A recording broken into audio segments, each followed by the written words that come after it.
இன்றைக்கி நம்ம பார்க்க போகிற ரெசிபி வந்து சிக்கன் புலாவ் தான் பார்க்க போகிறோம். வீடியோ ஃபுல்லாக பாருங்கள். பிடிச்சிருந்துச்சுன்னா சப்ஸ்கிரைப் பண்ணி பெல் ஐக்கானை கிளிக் பண்ணிக்கோங்க. வாங்க வீடியோக்குள்ளே போகலாம். ஃபஸ்ட்டு சிக்கனில் 2 ஸ்பூன் மிளகாய்த்தூள், 1 ஸ்பூன் கரம் மசாலா, அரை spoon Kashmiri chilli powder, 1 spoon உப்பு, 1 ஸ்பூன் இஞ்சி பூண்டு பேஸ்ட்டு, அரை லெமன் பிழிஞ்சு விட்டுக்கோங்க. இப்போ வந்து நல்லா பிசைஞ்சு எடுத்துக்கோங்க. சிக்கன் எல்லா மசாலாவும் கோட் ஆகிற அளவுக்கு. காஷ்மீரி சில்லி எதுக்கு ஆட் பண்ணுறோன்னா, இப்போ நம்ம எந்த கலருமே ஆட் பண்ண போகிறது கிடையாது. அதனால தான் இது நல்ல கலர் கொடுக்கும். இப்போ ஒரு அரை மணி நேரம் ஊற வச்சுக்கோங்க. இப்போ நம்ம புலாவ் செய்ய ஆரம்பிச்சிடலாம்.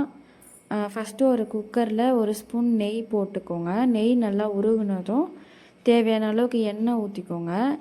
எண்ணெய் நல்லா காஞ்சதும் ஒரு பிரியாணி இலை, 4 லவங்கம், 1 ஸ்டார் பூ, 2 பட்டை போட்டு நல்லா பொரிஞ்சதும் 3 வெங்காயம் ஆட் பண்ணிக்கோங்க. இந்த டிஷ்க்கு வந்து வெங்காயம் தான் அதிகமாக ஆட் பண்ணிக்கணும். தக்காளி வந்து கம்மியாக தான் சேர்க்கணும். இப்போ வந்து நான் வெங்காயம் ஆட் பண்ணி நல்லா வதக்கிக்கிறேன். ரொம்ப வதங்கணும்னு இல்லை, ஓரளவுக்கு அந்த கண்ணாடி பதம் வர அளவுக்கு வதங்கினா போதும். இப்போ நல்லா வதக்கிட்டு நம்ம தக்காளி ஆட் பண்ணிக்கலாம். நான் 3 வெங்காயம் போட்டிருக்க இடத்துல 1 தக்காளி தான் ஆட் பண்ணிக்கிறேன். ஸோ அந்த ரேஷியோலையும் நீங்களும் போட்டுக்கோங்க. இனிமேல் நீங்கள் அதிகமாக செய்கிறீங்கன்னா இந்த ரேஷியோ அப்படியே இன்க்ரீஸ் பண்ணிக்கோங்க. நல்லா வதக்கிட்டு இப்போ நம்ம பச்சை மிளகாய் ஆட் பண்ணிக்கலாம். இது வந்து காராது, ஏன்னா நம்ம முழுசாக தான் போடுறோம், கிள்ளிலாம் போடல. ஃப்ளேவருக்கு தான். உங்களுக்கு எத்தனை பச்சை மிளகாய் வேணுமோ அவ்வளோ போட்டுக்கோங்க. இப்போ வந்து நம்ம இஞ்சி பூண்டு பேஸ்ட் ஆட் பண்ணிக்கலாம். நான் 2 ஸ்பூன் இஞ்சி பூண்டு பேஸ்ட் ஆட் பண்ணிக்கிறேன். ஏற்கனவே நம்ம சிக்கன் ஊற வச்சுருக்கோம்ல, அதுலேயே 1 ஸ்பூன் இஞ்சி பூண்டு பேஸ்ட் போட்டிருக்கோம். ஸோ அதுக்கேற்ற மாதிரி போட்டுக்கோங்க. இப்போ நம்ம போட்டு நல்லா பச்சை வாசனை போகிற அளவுக்கு நல்லா வதக்கி விட்டுக்கோங்க.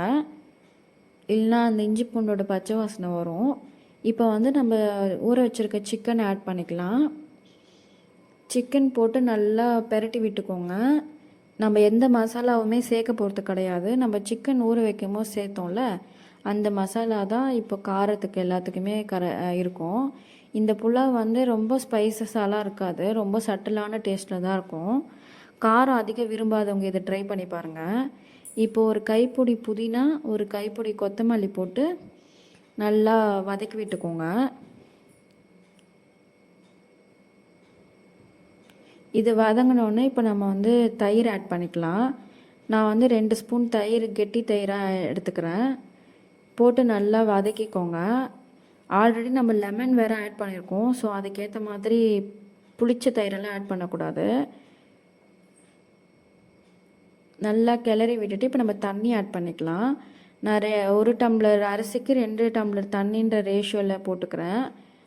இப்போ நல்லா கிளறி விட்டுட்டு இப்போ நான் உப்பு ஆட் பண்ணிக்கிறேன். நம்ம ஆல்ரெடி சிக்கன் மேக்னெட்லேயும் உப்பு ஆட் பண்ணியிருக்கோம். ஸோ டேஸ்ட் பார்த்துட்டு ஆட் பண்ணிக்கோங்க. உப்பு போட்டு நல்லா கிளறி விட்டுட்டு நம்ம ஊற வச்சுருக்க அரிசி இப்போ ஆட் பண்ணிக்கலாம். அரிசி போட்டு நல்லா கிளறி விட்டுக்கோங்க.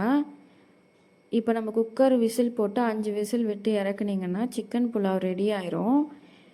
இங்கே பாருங்கள் எந்த அளவுக்கு உதிரி உதிரியாக வந்திருக்குன்னு. பார்க்கும்போதே தெரியும் உங்களுக்கு, ரொம்ப சட்டிலாக தான் இருக்கும், ஸ்பைசஸும் கம்மியாக தான் இருக்கும். இந்த வீடியோ பிடிச்சிருந்துச்சின்னா லைக் பண்ணிக்கோங்க. தேங்க்யூ.